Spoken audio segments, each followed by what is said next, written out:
The 300 H&H Magnum is the first 30 caliber Magnum, and to this day, it's still one of the best. Holland & Holland were really ahead of their time when they decided to put a 30 caliber bullet in a 375 H&H case. It was released almost 100 years ago in the 1920s, where it quickly gained traction in the custom rifle industry as a hard-hitting, flat-shooting, extremely accurate round. The H&H was also very versatile across all 30 caliber bullet weights, much like the 30-06 is.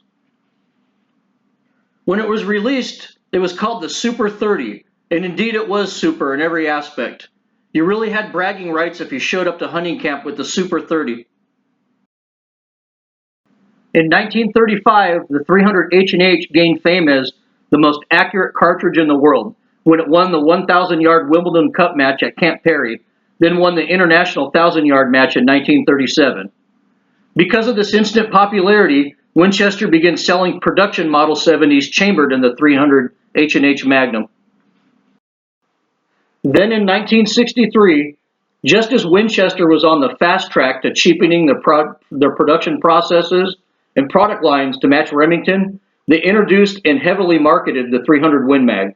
The 300 Win Mag would fit into a smaller action, and this allowed Winchester to produce cheaper rifles for their new 30 calibers. This was almost a death blow to the 300 H&H. So, after 1964, practically no production rifles were chambered for the 300 H&H Magnum. Factory ammunition is still sold for the 300 H&H, but unfortunately, most factory ammo conforms to old low-velocity parameters that were used with old unstable powders of the day. Since then, it seems like a new 30 caliber Magnum is born practically every decade. Gun manufacturers are still attempting to reinvent what Holland & Holland did almost 100 years ago. But through all of this, the 300 H&H is still alive and well. But the 300 H&H isn't still alive simply because of nostalgia reasons. It's alive and well because many hunters who hand load believe it's still the best 30 caliber Magnum. And there's several reasons for this. Now let's compare the 300 H&H to other popular 300 Magnums. Particularly the 300 Win Mag and the 300 Winchester Short Magnum. I'm not going to discuss what I call the unnecessary 300 Magnums, like the 300 Weatherby Magnum and the 3378. The recoil, the muzzle blast, and the barrel wear of rounds like the 3378 and 300 Weatherby, are so much that it'd be wiser just to step up to the 338 Magnums. It's really pointless to deal with that much recoil and muzzle blast from a lowly 30 caliber bullet. A 180 grain bullet traveling at 3,000 feet per second is going to be a great killer out past 1,000 yards. But let me reiterate that hunting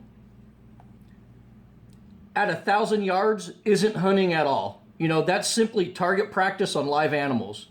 You should always be able to stalk within 400 yards of any animal in any terrain.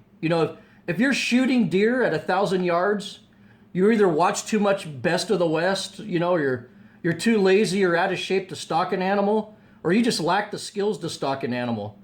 Shooting a deer at 1,000 yards, that is not hunting.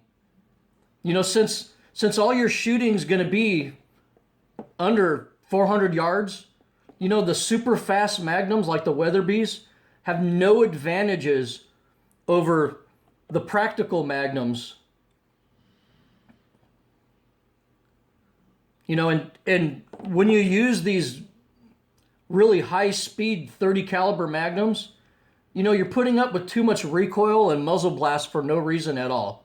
Like I said, if you don't mind the recoil and muzzle blast of the ultra high velocity 30 calibers, then, you're better off just moving up to the 338s. I mean, you're hunting. I mean, you're going to be killing stuff under 500 yards, you know? And if you really don't mind the recoil, just step up to a 338, like the 338 Win Mag, you know? And, you know, if you're really dead set, you know, on being an ultra tactical ninja sniper out in the forest hunting deer or elk, you know, just go all out, man. Step up to the 338 Lapua, you know, which is actually a pretty damn devastating round. But, you know, if you're going to shoot animals at 1,000 yards, do it ethically. Step up to the Lapua. Don't shoot them with a 300 Weatherby Magnum. You know, and since we're talking about the practical 300 Magnums, you know, I'm going to take the Weatherby out of here. You know, since we're just talking about the practical 300 Magnums, you know, let's compare the H&H to the 300 Win Mag and the 300 Winchester Short Magnum. You know, because those are probably the most common 300 Magnums. You know, and also, let's assume that all three of these rounds are shooting the same bullet, traveling at the same velocity. Let's say just over 3,000 feet per second. Okay? The 300 H&H, as old as it is, can get roughly the same velocity as the other practical 30 caliber Magnums. So velocity isn't the issue. You know, in this respect, the old 300 H&H is actually a really efficient round. You know, to get the same velocity with the same bullet, the H&H actually takes 4 to 6 grains less powder than the 300 Win Mag. You know, the short Magnum, you know, is often touted for its efficiency, but it only takes 1 or 2 grains less powder at best compared to the H&H. In fact, my H&H and short mag loads give the same velocity with the same exact powder charge. You know, so the 300 H&H is way more efficient than the 300 Win Mag, you know, and almost just as efficient as the short mag. You know, also, let's talk about feeding. You know, the 300 H&H is the smoothest feeding 30 caliber round in existence. It might be the smoothest feeding cartridge ever made.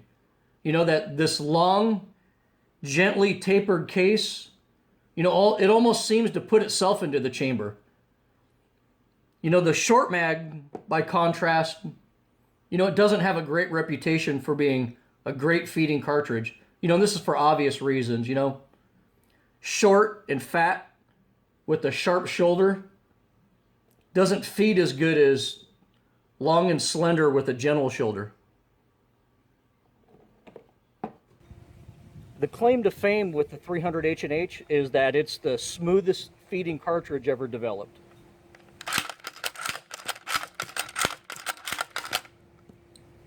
I'd have to agree with that. You know, and this brings us to another point.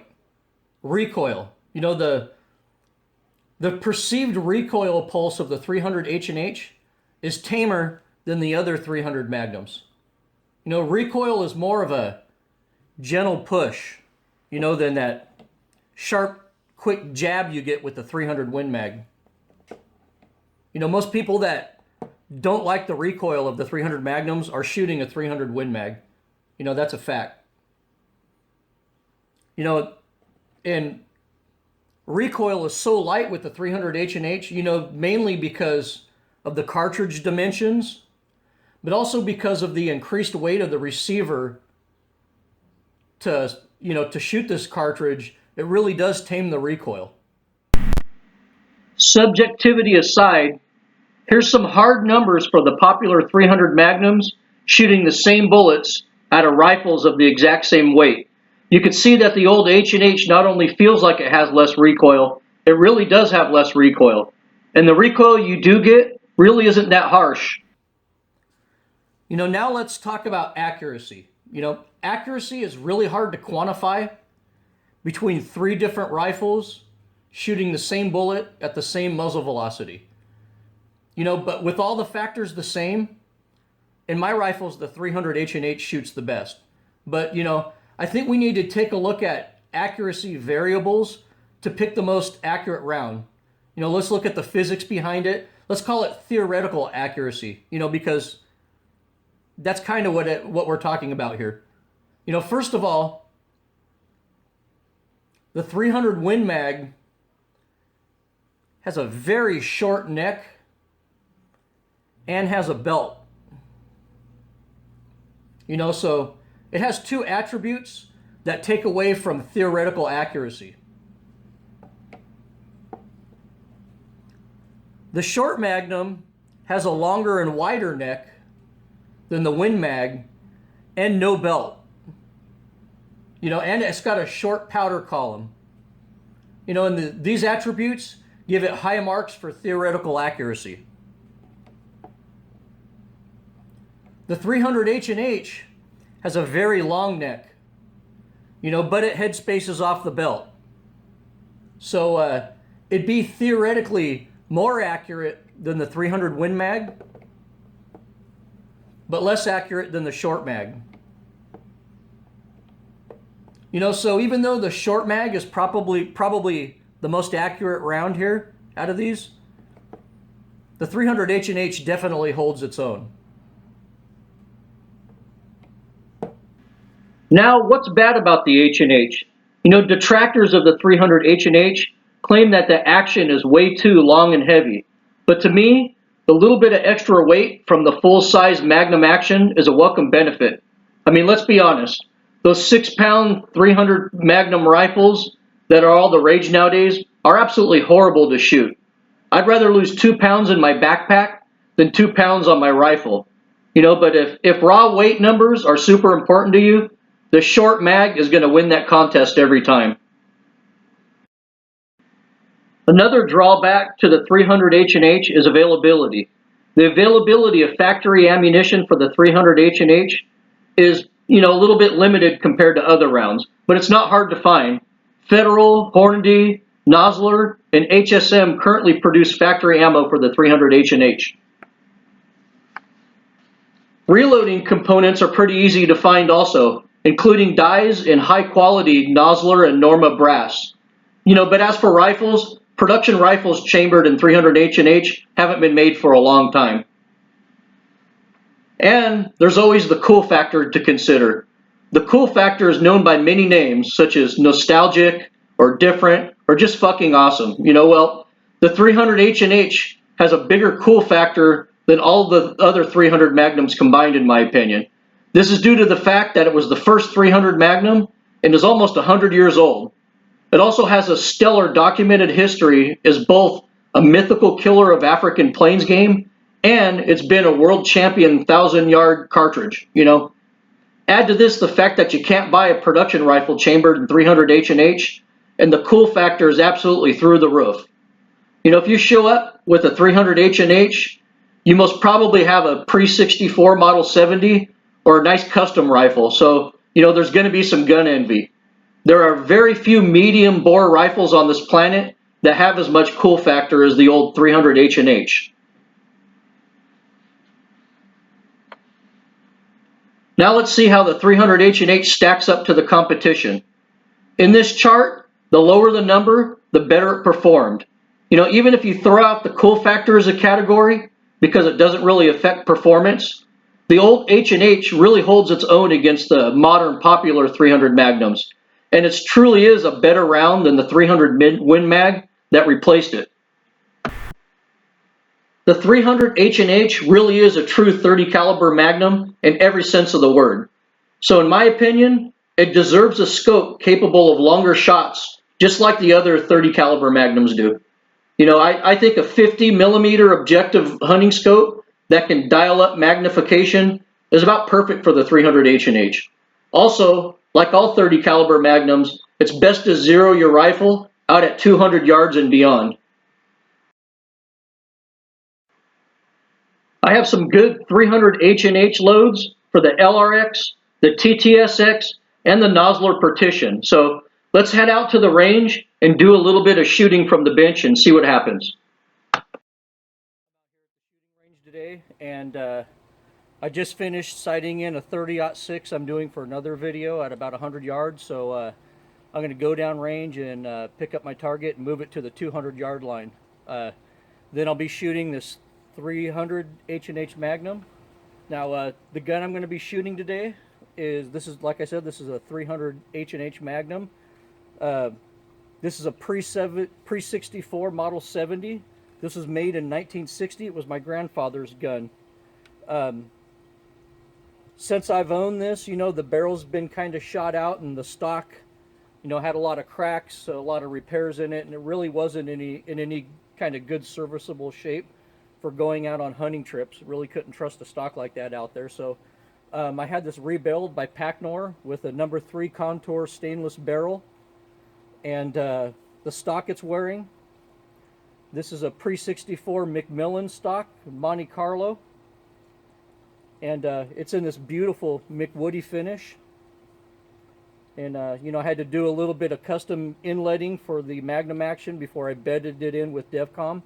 And you know, at 100 yards, you know, I could get this thing to shoot in the 2s and 3s pretty easy with good loads. So today on the range, I'm going to shoot my best loads at 200 yards, and the Barnes LRX, the Barnes TTSX, and the Nosler Partition. The LRX is going to be 175 grains. The TTSX and the Partition is going to be 180 grain loads. So, you know, and they're all coming in roughly between 3,000 feet per second and 3,100 feet per second. So let's see how it goes.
All of my loads were well under MOA at 200 yards.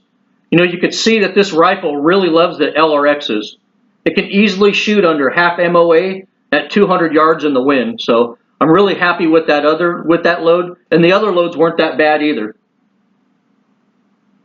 At 100 yards, I can shoot 5-shot groups that touch with this rifle and the Barnes LRXs. Like I said, it really likes them.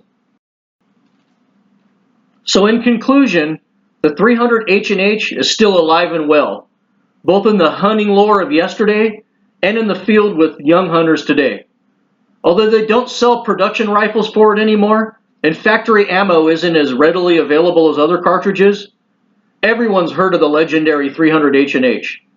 When you lay down the facts and do an honest comparison of the 300 H&H versus the modern popular Magnums, nothing really better than the H&H has come about in the last 93 years. So is the first .30 caliber Magnum still the best? I believe it is. Thank you, and good hunting.